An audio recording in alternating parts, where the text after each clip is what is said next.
So it appears that you have some view of risk that's inconsistent with what would appear on the face of it to be the conventional view of risk.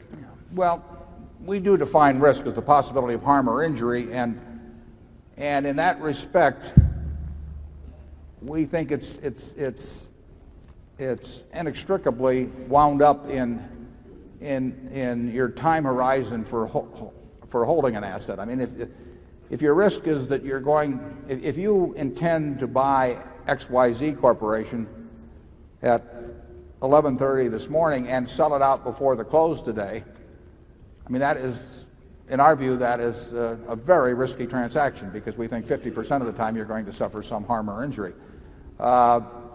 If you have a time horizon on a business, we think the risk of buying something like Coca-Cola at the price we bought it at a few years ago is essentially so close to nil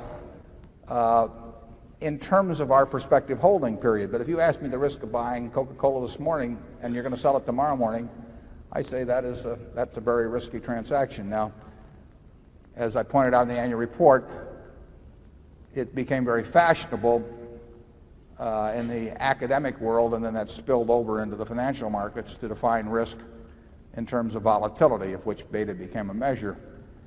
But that is no measure of risk. The risk in terms of our super cat business is not that we lose money in any given year. We know we're going to lose money in some given day, that is for certain, and we're extremely likely to lose money in a given year. Our time horizon of writing that business, would be at least a decade, and we think the probability of losing money over a decade is low.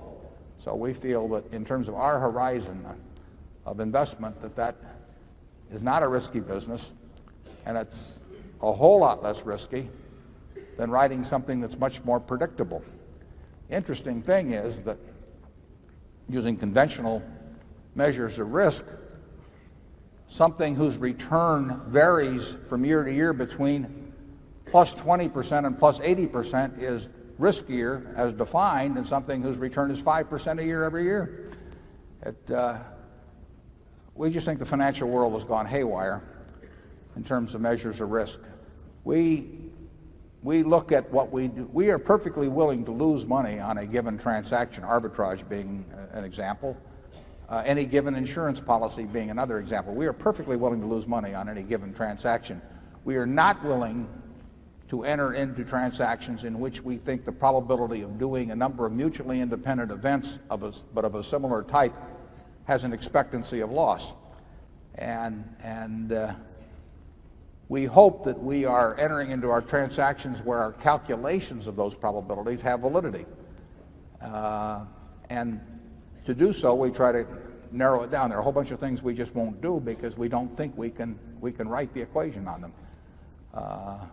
But we basically, Charlie and I, by nature, are pretty risk averse, but we are very willing to enter into transactions. If we knew it was an honest coin, and someone wanted to give us 7 to 5 or something of the sort on one flip, how much of Berkshire's net worth would we put on that flip? Well, it would sound like a big number to you. It would not be a huge percentage of the net worth, but it would be a significant number. We will do things when probabilities favor us. Charlie? Yeah, I would say we try and think like Fermat and Pascal, as if they'd never heard of modern finance theory. I really think that a lot of modern finance theory can only be described as disgusting.